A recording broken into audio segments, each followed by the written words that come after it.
청취자 여러분 안녕하십니까. 수도권 투데이의 장원석입니다. 지난 주말에 동탄 고층 빌딩에서 발생한 화재 사고 보면서 많은 분들 놀라셨죠. 사상자까지 발생한 이번 참사, 지금까지 조사를 해보니까 결국 이번에도 단순 사고가 아니라 인재가 아니냐는 분석도 나오고 있습니다. 멀쩡하게 설치되어 있던 소방시설들이 작동을 안 한 건데요. 잠시 뒤 투데이 포커스에서는 연세대 조원철 사회환경시스템공학부 명예교수와 함께 이번 문제점에 대해서 들어보겠습니다.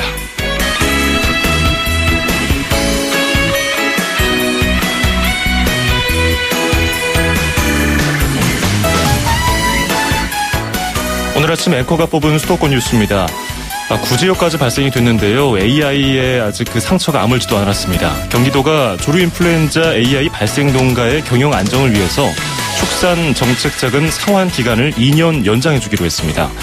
지원 대상은 경기도 내에 있는 AI 발생 살처분 농가 등 이동제한 조치 대상이 된 축산 농가인데요.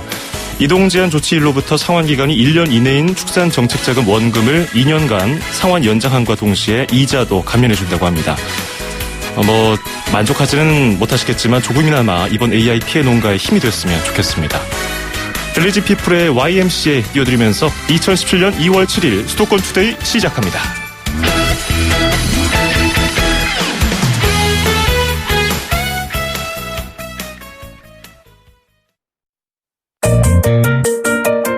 음악과 수도권 뉴스가 한방에 수도권 전문 방송 수도권 투데이.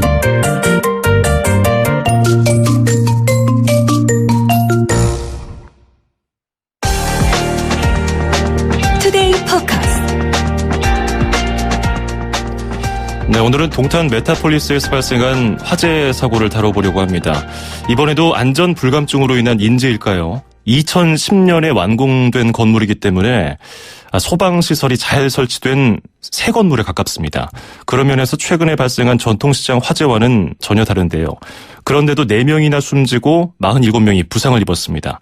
뭐가 문제일까요? 종합 합동 감식은 2주쯤 뒤에 나올 예정인데요. 지금까지 확인된 조사 결과만 보면은 의문투성입니다. 어떤 내용인지 조원철 연세대 사회환경시스템공학부 명예교수 전화 연결해서 자세히 알아보겠습니다. 교수님 안녕하세요. 예, 수고 많습니다. 예, 교수님 고맙습니다. 자, 이번에 동탄 메타폴리스, 동탄은 랜드마크 아니겠습니까? 그렇죠. 주상 복합 건물인데 66층짜리예요, 무려. 근데 예. 이번에 화재가 일어난 곳은 메타폴리스에 속해 있는 부속된 4층짜리 상가 건물의 3층 키즈 카페인데 이 화재 원인은 어떻게 분석하고 계시는지요? 현재까지 이제 알려진 것을 이제 종합 판단하면 이제 용접에 의한 것이 주 원인이다라고 하는 게 1차 발화 자체는요. 예. 용접에 의한 것이고 그다음에 발화가 됐을 때 스프링클러든지 연기 감지기든지 이게 전혀 작동되지 않았다라고 하는 것하고 예. 그다음에 보다 근본적으로는 이 종합 상가들이 대형 건물들이 보면 안전에 관한 그 설계 자체 개념이 굉장히 약하게 그저 이용자의 공간 활용만 계획이 돼 있지 안전에 관한 것이 그 건축 설계 개념에서 굉장히 미약하게 거의 적용 안 되다시피 한 것이 문제라고 저는 판단하고 있습니다. 예, 크게 세 가지로 정리를 해주셨는데 용접을 하면서 불꽃이 튀어서 최초에 발화가 된 것으로 이제 조사가 됐고 소방시설이 그에 맞춰서 따라주지 않았고 또 크게 보면 안전설계 개념이 부족하다. 이게 세 가지로 구분을 해주셨는데 차차 하나씩 네. 여쭤보겠습니다. 일단은 초기 진화가 가능하지 않았을까 이런 좀 아쉬운 목소리가 많아요. 5분 만에 3층이 다 번져버렸고요. 20분 그렇죠. 만에 대피 방송이 나왔단 말이죠. 예. 어떻게 보십니까? 이게 우리나라 그 건설 현장, 각종 그 공사 현장에 가서 용접하는 걸 저희가 뭐 수백 군데 지금까지 다녀보고 있습니다만 예. 그 용접이라고 하는 것이 항상 불꽃을 가지고 있기 때문에 이 불꽃이 튀지 않도록 혹시 튀어서 불이 나더라도 초기에 즉시 소화를 시킬 수 있도록 용접하시는 분들은 반드시 소화기를 휴대하자고 그렇게 이야기를 해도 아하. 관련 당국에서 그걸 규정을 안 해줘요. 예. 왜 안 해주냐면 불편화되는 겁니다. 조금의 불편 때문에 수많은 생명과 수많은 재산이 없어지는 그걸 고려해야 돼요. 예. 그래서 이 소화기를 꼭 옆에 두고 용접을 할 수 있도록 제도화시켰으면 좋겠다라고 하는 것 하나 하고, 예. 그다음에 그래도 불꽃이 튀기 때문에 요즘 보면 알루미늄 제품으로 아주 가볍게 잘 만든 그 용접 불꽃이 튀어 멀리 나가지 않도록 하는 이 펜스 같이 아. 이동식으로 아주 조립식으로 되어 있는 것이 있어요. 예, 예. 이런 걸 갖다 이제 임시 설치해 놓고 용접하고 또 옮겨서 하면 되는데 이 두 가지를 규정화하지를 않고 있어요. 노동부도 예. 그렇고 국토부도 그렇고 산자부도 그렇고 왜 안 하는지 몰라요. 이런 규정이 없기 때문에 생기는 것이 1차적인 문제거든요. 이게 예, 바로 예. 관제라는 겁니다. 관리상의 규정이 없어서 또는 미흡해서 또는 불합리해서 발생하는 재난입니다. 예, 용접하면서 불꽃이 튀는 거는 뭐 어린아이들도 다 아는 사실인데 그렇죠. 가벼운 소화기 하나 들고 다니면서 요즘에 뭐 스프레이형으로 나온 소화기도 있고요. 좋은 게 많습니다. 예, 예. 차단막 들고 다니면서 가리면서 하면 좋은데 이게 왜 문제였을까요? 안전 교육이 안 됐을까요? 아니면 현장 관리가 안 됐을까요? 안전 교육이 아니라 불편하다고 하는 것 때문에 아예 관리 규정이 없습니다. 아예 인식 자체가 그렇죠. 좀 후진국 수준이다. 뭐 후진국 선진국 따질 거 없이 그 예. 기본이어야 되는데 우선 이런 그 규정을 관리하고 있는 관리들이 정부 공무원들이 현장 인식이 거의 없고 예. 정부 책상에 앉아서만 하기 때문에 이제 문제고 그다음에 용접하시는 분들도 불편하다고 하는 것 때문에 자꾸 이제 문제를 삼거든요. 예, 예. 그러나 생명과 안전 문제는 불편을 우리가 감수를 해야 됩니다. 예. 생명과 안전을 위해서는 우리가 불편을 감수해야 된다. 이 점 확실하게 우리가 이번에 다시 한번 인식을 해야 되는데, 네. 다시 또 화재 이야기를 해보겠습니다. 네. 260제곱미터 정도예요. 예, 예. 지금은 쓰지 않는 단위인데, 이해를 돕기 위해서 제가 설명을 드리면 한 80평 정도. 그렇죠. 면적이 크지가 않습니다. 그런데 크지 않죠. 예. 4명이나 사망을 했고요. 47명이 부상을 했습니다. 왜 이렇게 피해가 컸을까요? 가스죠. 가스, 유독가스. 화염으로 인해서 직접 그 신체가 손상되는 경우는 굉장히 드물어요. 예, 예. 요즘은 전부 유독가스 때문에 그렇습니다. 아하. 이 유독가스가 그래서 좁은 공간에서 발생하다 보니까 발생하면 한 모금만 먹어도 바로 사망에 이를 수가 있거든요.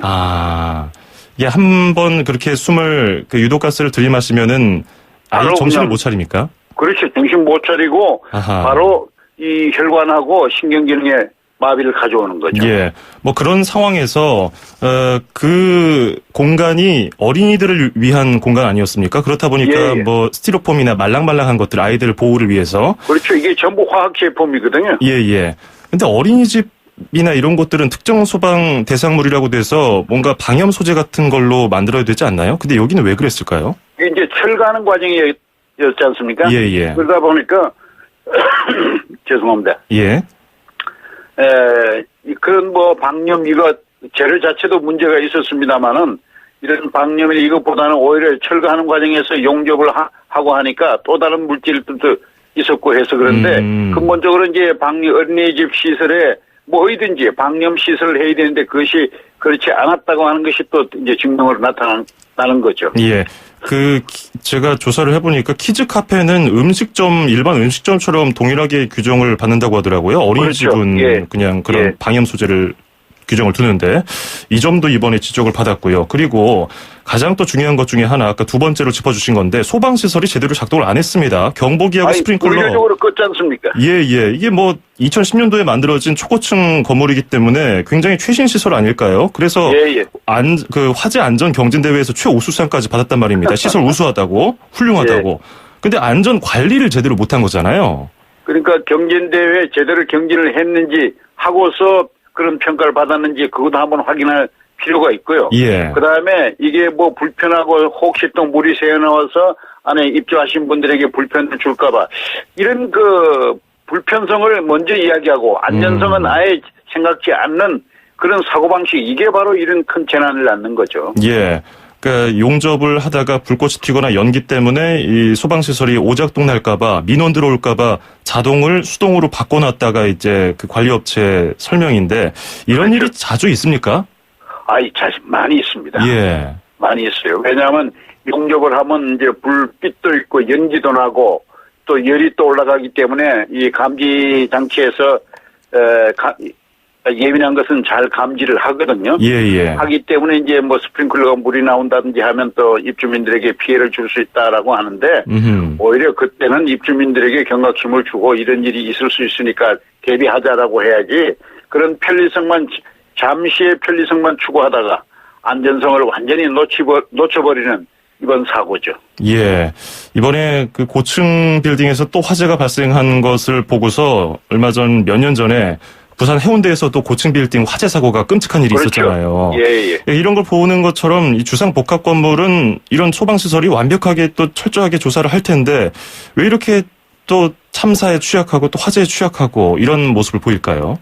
자, 우리가 이제 뭐 완벽하게 조사한다, 시설한다고 하는데 예. 문제는 시설이 있더라도 이번처럼 운용을 제대로 하지 않았으면 더 이제 근본적인 문제가 되는 거고 예. 시설 자체도요. 이 시설만 이야기하실 게 아니라 만약에 어떤 일이 벌어졌을 때 그 안에 입주하고 또는 거주하시는 분들이 대피할 수 있는 대피 경로 그런 안전시설이 아까 말씀드린 대로 설계에 기본 계획에 그게 들어있질 않아요. 그래서 통로도 보면 한쪽에만 출입구가 있거든요. 긴 예. 복도 같은 것을 보면 양쪽에 반드시 통로가 있어야 됩니다. 그래야 예. 상황에 따라서 이쪽으로 또는 저쪽으로 대피할 수 있는데 그게 그렇지 않다라고 하는 것이 이제 문제고 일반 우리 상업용 건물에 가보면은 저 비상 탈출구 있는 외벽으로 탈출구 있는 곳에 보면 온갖 물건들이 다 쌓여 있어요. 그렇죠. 정부청사에서도 그런 일이 있었습니다. 정부청사에서도. 예. 저도 그 정부청사에 또 문제점이 많다는 그 칼럼을 쓰신 제 교수님 글을 한번 보긴 봤습니다. 예. 자, 그 주상복합 건물 비롯해서 고층 쇼핑몰 그리고 건물들 뭐 서울에도 많죠. 뭐 코엑스, 제2 롯데월드타워. 얼마 전에 그 제2 롯데월드타워에서는 대규모 화재 대피 훈련까지 했는데 예. 이렇게 대피 훈련 백날 해봤자 이런 훌륭한 소방시설을 관리를 안 하면은 엉망이 된다는 말씀 해주셨는데요. 그리고 대피 훈련을 방금 말씀하셨는데 예. 훈련은 누가 해야 되냐면은 아무 내용도 모르고 그 자리에 그 공간에 있던 분들을 해야 되는데 예. 전문가들 소방서원들하고 관리하시는 분들만 훈련을 하고 있어요. 예. 내용 아시겠죠? 우리 청취자들 이해하실지 모르겠습니다만은 예를 들어서 우리가 민방위 훈련하면은 일반 시민들이 훈련을 해야 되는데 민방위 요원들만 훈련을 하고 있거든요. 예. 이건 잘못입니다. 그러니까 보여주기식으로 그냥 언론사 카메라가 나오니까 거기서 그렇죠. 우리가 훈련하고 있다 이런 모습만 보여주고 있다. 관계자들만 훈련을 하고 있다. 실제로 그렇죠. 거기서 살고 근무하는 분들이 훈련에 참여를 해야 된다 이런 말씀이시군요. 그렇죠. 예. 자, 끝으로 이것도 하나 여쭤보죠.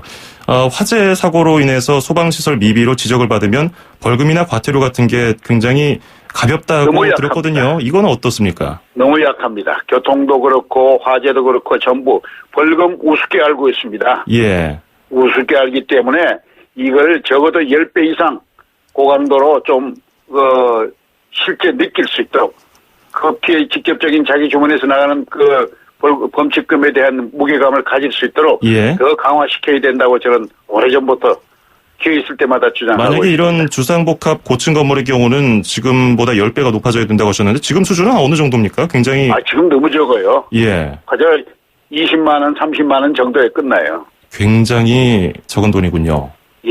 예. 알겠습니다. 이 부분도 구조적으로 손을 봐야 된다는 점, 전체적으로 우리 인식이 바뀌어야 된다는 점 지적해 주셨습니다. 네, 오늘 말씀 여기까지 듣도록 하겠습니다. 고맙습니다. 예. 수고하세요. 예, 지금까지 조원철 연세대 사회환경시스템공학부 명예교수였습니다. 오늘은 어디에서 무슨 일이? 수도권 청취자 여러분들의 귀와 입이 되어드리는 코너 온수대통 만사형통 통통 메시지 땀과 눈물 나눔과 웃음이 흐르는 생활 속 다양한 현장 이야기 들려주세요. 저는 김포 사는 김주영이라고 합니다. 새해 시작에 이제 야심차게 적금을 들었는데 1월에 납입을 하지 못했어요. 너무 이러면 자괴감 드는데. 이제 저 나이도 있다 보니까 돈을 좀 모아서 적금 같은 거라든지 좀 조금씩 해서 결혼 준비도 좀 해야 될 것 같은데 이게 쉽지가 않더라고요. 새해부터 이제 돈 좀 아껴 쓰고 해야 되겠다 했는데 아무래도 뭐 명절 지나면서 돈을 안 쓸 수가 없더라고요. 일단 뭐 부모님들 뭐 선물 사드리고 그리고 친구들 오랜만에 보면은 또 밥도 한 끼 하고 술도 한잔하고 뭐 그러면서 쓰다 보니까 고꾸라졌죠 뭐.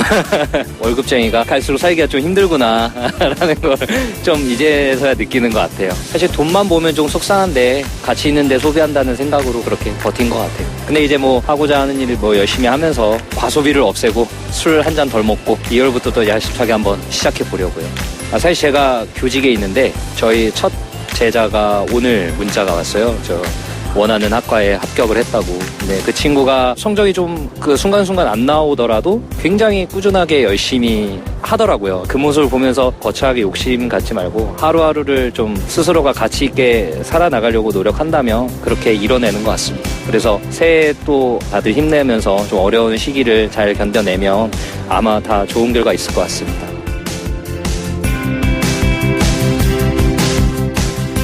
온수대통 만사형통 통통 메시지. 오늘은 김포에 사시는 김주영님의 사연이 도착했습니다. 올해부터 적금을 부으려고 했는데 시작하는 1월부터 미납을 하셨다고 시작부터 자괴감을 느꼈다고 말씀해 주셨는데 그 이유가 뭐 명절에 소비도 많고 1월에 뭐 친구들 만나면서 돈 좀 썼다고 말씀해 주셨는데요. 요즘에 또 욜로라는 게 인기잖아요. 인생은 한 번뿐이다라는 뜻을 뜻하는 욜로. 요즘 욜로족들 많은데요. 뭐 미래 또는 남을 위해서 희생하지 말고 현재 나를 위해서 행복하게 소비한 라이프 스타일이라고 합니다. 뭐 많은 분들 의견이 분분하지만 김주영님은 욜로 쪽에 가까운 것 같기도 해요. 적금을 왜 들었나 들어보니까 결혼 준비하신다고. 뭐 마지막쯤에 이제 교사라서 제자들이 좋은 결과 나고 또 자기 자리 찾아가는 거에 보람을 느낀다고 했는데 제가 보기에는 제자들도 선생님이 돈 잘 모으셔가지고 결혼하면은 굉장히 뿌듯해할 것 같아요. 서로 윈윈하는 그런 날이 왔으면 좋겠네요. 자, 오늘 김주영님께는 수도권 투데이에서 준비한 선물 보내드리겠습니다. 저희 수도권 투데이 운수대통 만사형통 통통 메시지에 참여하시면요. 세상에서 가장 귀한 차를 위한 카업에서 10만 원 상당의 광택용품 7종 세트를 드리겠습니다. 짧은 문자 50원, 긴 문자 100원의 비용이 드는 샵 0945, 우물정 0945번으로 사연 보내주시기 바랍니다. 자, 피처링 존 레전드, 메간 트레이너의 Like I'm Gonna Lose You 듣고서 2부에서 뵙겠습니다. 안녕하세요. 개그우먼 조혜련입니다. 제가 사람들과 즐겁게 소통할 수 있는 비결 여러분 아세요? 이동할 때나 집에 있을 때나 라디오는 94.5에 고정시키고요. YTN 뉴스 FM을 듣습니다. 뉴스면 뉴스, 경제와 생활 상식까지 듣기만 해도 제가 막 이렇게 똑똑해지는 그런 느낌 있잖아요. 유나 우주, 우리 두 아이들과 유익한 대화를 나눌 수 있어서 더더욱 좋습니다. 저 조혜련과 같이 YTN 라디오로 좋은 정보, 유익한 꿀팁을 얻어보아요. 아나까나 YTN 뉴스 FM 다 있어. 온라인. 2,500만 수도권 청취자를 위한 모든 소식이 한자리에 YTN 뉴스 FM 수도권 투데이. FM 94.5MHz YTN 뉴스 FM 수도권 투데이 2부입니다. 수도권 사용 설명서 바로 이어가죠.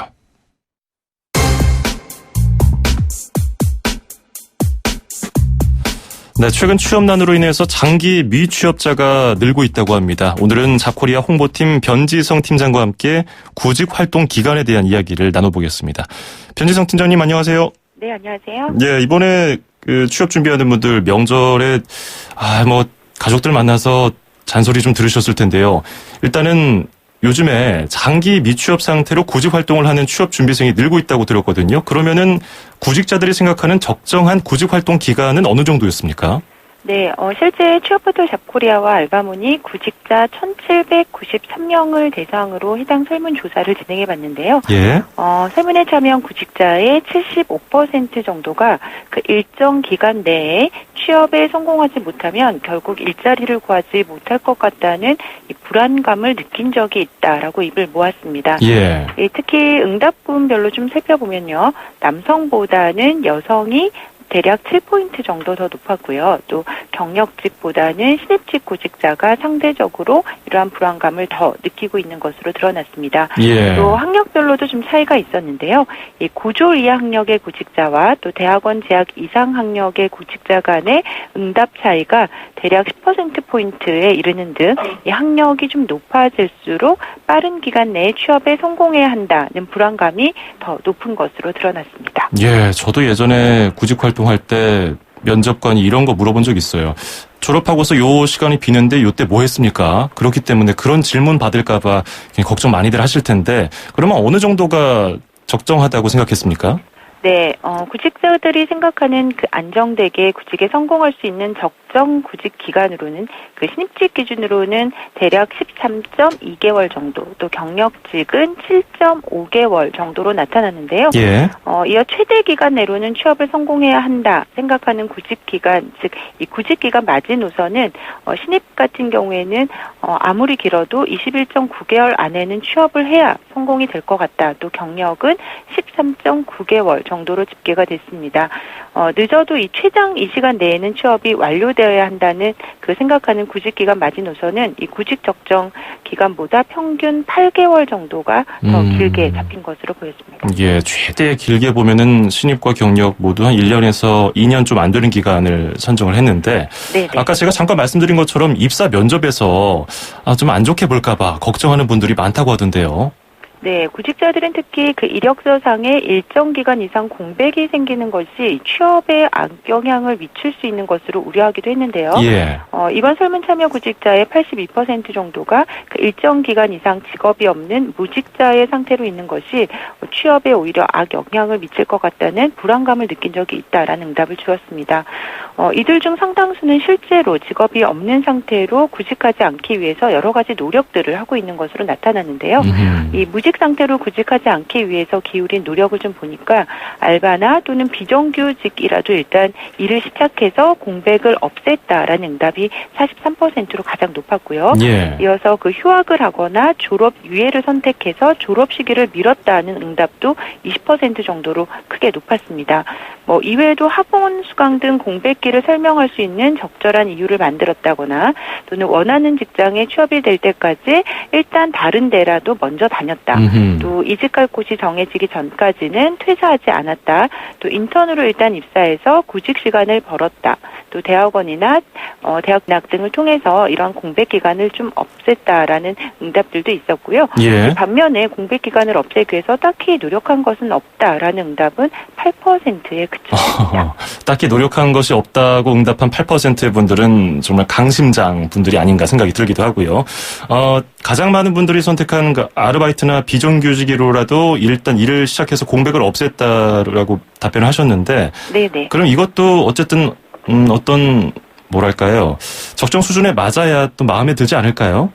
네, 실제 이 비정규직이라도 취업을 하겠다는 응답자들이 많았는데요.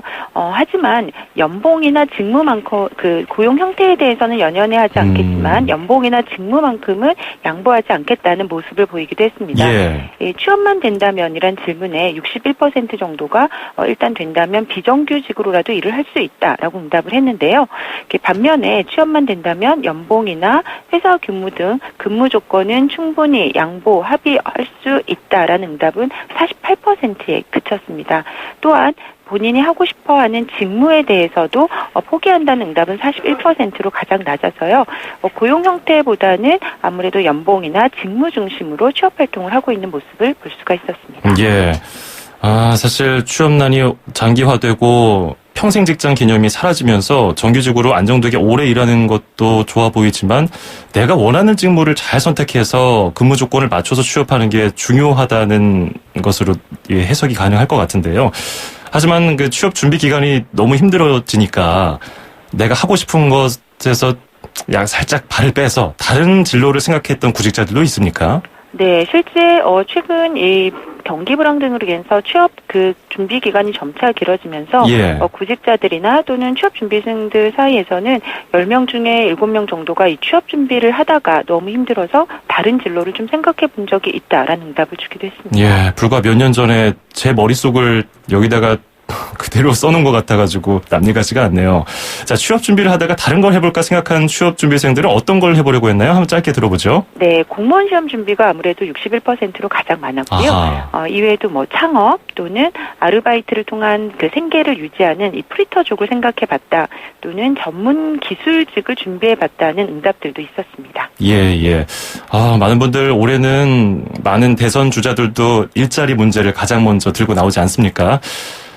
구직자들이 웃는 그날이 왔으면 좋겠습니다. 오늘 고맙습니다. 네, 감사합니다. 네, 지금까지 자코리아의 변지성 팀장이었습니다.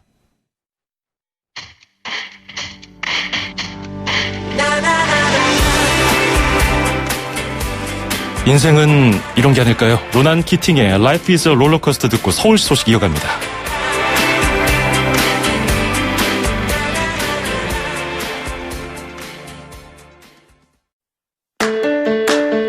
(2500만) 수도권 청취자들의 살맛 나는 오늘 하루를 위해 수도권 투데이가 여러분을 응원합니다. 꼭 알아두어야 할 수도권 핫 이슈를 쉽고 자세하게 들여다보는 투데이 포커스. 수도권 청취자 여러분들의 귀와 입이 되어드리는 코너 운수대통 만사형통 통통 메시지. 그리고 서울, 경기, 인천의 가장 중요한 행정 소식을 가장 발빠르게 짚어보는 수도권 행정탐방까지. 똑 소리나는 수도권 라이프를 원하신다면 지금 듣고 계시는 94.5MHz YTN 뉴스 FM 수도권 투데이. 월요일부터 금요일까지 매일 아침 9시 10분 놓치지 마세요. 아참, 수도권 투데이의 문을 두드리고 싶은 청취자 여러분께서는 지금 주저하지 마시고 짧은 문자 50원, 긴 문자 100원에 샵 0945, 우물정 0945로 문자 메시지를 보내주세요. 수도권 투데이는 청취자 여러분과 늘 함께하고 있습니다. 평일 오전 9시 10분 94.5MHz YTN 뉴스 FM 수도권 투데이. 청취자 여러분과 늘 함께합니다.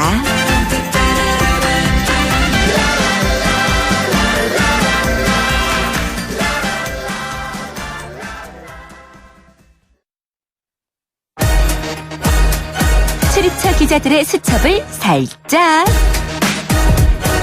가장 빠른 수도권 소식을 전해드립니다. 여기는 출입처입니다. 네, 출입처로 가보는 시간, 오늘은 서울시청입니다. 저만 혼자 바라보고 있는 기자죠. YTN 한동호 기자 연결해보죠. 차가운 한동호 기자님, 안녕하세요. 네, 안녕하세요. 예, 반갑습니다. 자, 첫 소식 여쭤보기 전에 일단 방금 들어온 속보 먼저 전해드리고 가죠. 손학규 국민주권개혁회의 의장이 잠시 뒤인 오전 11시에 국회 정론관에서 긴급 기자회견을 열고서 국민의당과 통합을 선언한다는 소식이 들어왔습니다. 이 자리에서 국민의당 경선 참여 등 향후 정치 진로도 밝힐 것으로 보이는데요. 관련 소식은 이어지는 뉴스에서 다시 한번 자세히 전해드리겠습니다. 자, 지하철 얘기로 시작을 해보죠. 서울에서 승객이 가장 많은 지하철은 어딜까요? 네, 2호선 강남역입니다. 예. 서울시가 지난해 교통카드로 대중교통 이용 현황을 분석했는데요. 강남역에선 하루 평균 승객이 9만 9천여 명이 탔고 10만여 명이 내렸습니다. 아하. 2호선 홍대 입구역도 승차 7만 6천여 명, 하차 8만 1천여 명으로 2위를 차지했고요. 2호선 신림역과 구로 디지털 단지역, 삼성역은 그 다음으로 승객이 많았습니다. 무임 승차 승객도 점점 늘고 있는데요. 장애인과 국가유공자, 65살 이상 노인 등의 승객은 지난해 2억 6천여 명에 달했습니다.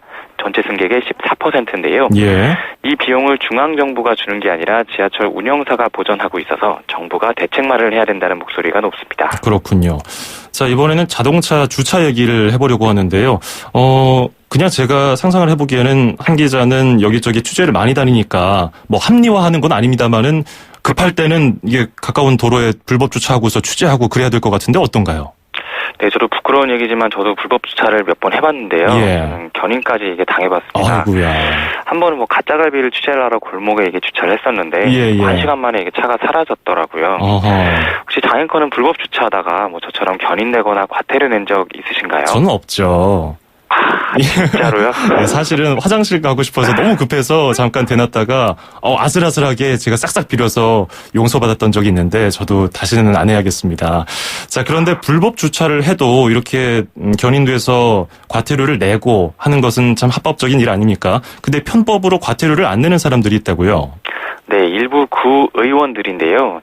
제가 지난해 1월부터 반년 동안 서울 시내 구의원들의 과태료 면제 실적을 정보 공개 청구를 했습니다. 예. 이 구의원들이 요청한 과태료 면제 공문은 모두 886건이었고요. 이 가운데 96%인 857건의 과태료가 면제가 됐습니다. 예. 강남구가 218건의 과태료 면제 요청이 모두 승인돼서 가장 많았고요. 마포구와 용산구가 그 다음으로 많았습니다. 일부 구의원은 이 흔적을 안 남기려고 공문을 쓰는 것 대신에 전화로 면제를 요청하는 꼼수도 부렸고요. 예. 제가 만나본 한 구의원은 뭐 자기 가게 앞에 차를 세워놓다가 적발된 것도 의정활동이라고 우기기까지 했습니다. 사실 뭐 구의원들은 뭐 의정활동이 과태료 면제 사유에 포함된다고 주장하면서 면제 신청을 했는데 사실 국민권익위원회에서도 이 상당수 지자체에서 이런 특혜성 면제가 관행화 돼 있다며 이 개선을 권고하고 있습니다. 공인들이 모범을 보여야 되는데 의정활동 핑계를 대고서 이렇게 구차하게 변명하는 것은 보기 좋지 않아 보이네요. 자, 그리고 병원에서 나온 의료 폐기물은 당연히 생활 쓰레기처럼 종량제 봉투에 버리면 안 됩니다. 세균이 퍼질 수 있기 때문인데요. 근데 돈을 아끼려고 이 의료 폐기물을 종량제 봉투에 담아서 버린 요양병원이 있군요. 네, 이런 양심불량 요양병원 13곳이 적발됐습니다. 예. 서울시 민생사법경찰단의 수사 결과인데요. 현행법에 따르면 인체에 감염 우려가 있는 의료 폐기물은 배출자가 스스로 처리를 하거나 아니면 폐기물 처리업 허가를 받은 사람한테 위탁해야 합니다. 사실 이렇게 하면은 돈이 좀 많이 들어요. 20kg에 2만 원 정도 드는데요. 종량제 봉투로 처리하는 것보다 한 20배 정도 비쌉니다. 아하. 하지만 병원 밖으로 세균이 퍼져서 시민들이 감염되지 않기 위해선 꼭 이런 배출 규정을 지켜야 합니다. 예. 근데 이번에 적발된 요양병원들은 이 환자 배설물이 묻은 기저귀나 다 쓴 주사바늘 용기를 종량제 봉투에 넣어서 버렸습니다. 사실 뭐 쥐나 고양이가 이걸 먹고 바이러스를 퍼뜨리면 뭐 생각만 해도 끔찍하죠. 그렇죠. 혹시 이 뉴스 보시고 좀 싼데 나도 한번 해볼까 하는 병원 직원분들이 계실지도 모르겠는데요. 걸리면 3년 이하의 징역이나 3천만 원 이하의 벌금입니다. 예, 상상조차도 하시면 안 되겠습니다. 자, 요즘에 화재 사고가 잇따르고 있는데 일단 지난해 11월에 대구 서문시장에서 그리고 지난달에는 여수 수산시장에서 큰 불이 났습니다. 전통시장 화재는 이렇게 한번 불이 나면은 큰 피해로 이어지기가 십상인데요. 서울시가 시내 전통시장에 대해서 대대적인 안전점검에 나선다고요? 네, 그렇습니다. 이 다닥다닥 붙어있고 시설이 낡아서 대형 화재 위험이 있는 전통시장 130곳이 대상입니다. 예. 어제부터 넉 달 동안 전기시설 안전점검에 들어갔고요. 최근 5년 동안 서울 전통시장 화재 51건 가운데 51%가 전기적 요인 때문에 발생했습니다. 즉 누정 같은 거를 이유로 불이 난 건데요. 서울시는 합동 점검을 한 뒤에 보수가 필요한 것은 무상 보수도 할 예정입니다. 예, 놓치는 부분 없이 꼼꼼하게 잘 살폈으면 좋겠네요. 자, 오늘 여기까지 듣겠습니다. 고맙습니다. 감사합니다. 네, 지금까지 YTN 한동호 기자였습니다.